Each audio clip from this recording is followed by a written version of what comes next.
Today's featured car of the day is a 1969 Chevrolet Impala SS 427 hardtop with a 427 and a 4-speed with bucket seats and a console.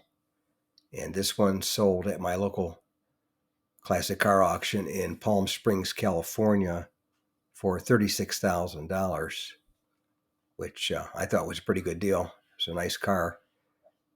Still had the red stripe tires, which they all came with when they were new back in '69. I notice he has the 1967 small flat hubs center caps for him, like they had on the Corvettes and the Camaros in '67. The SS 427 was RPO code Z24, and in 1969 that cost you $422.35.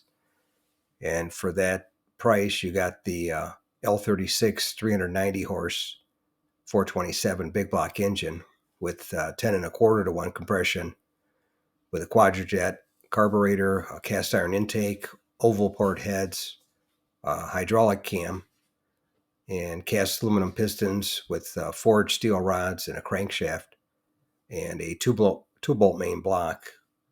And you also got the underhood dress-up items, the chrome valve covers and a chrome air cleaner lid. And then as far as transmissions, they came standard with a 3-speed. And then you can get the Turbo 400 automatic, or you can get an M20 wide ratio 4-speed or an M21 close ratio 4-speed. And I'm not exactly sure which one this car had.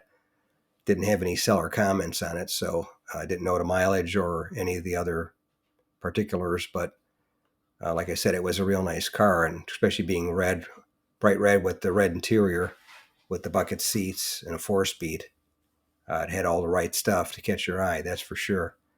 Thanks again for watching. I appreciate it. And by the way, here's a couple of videos. This will take you over to my page, and you can take a look at any of the videos that are there that look good to you. But thanks again for watching, and we'll see you on the next one.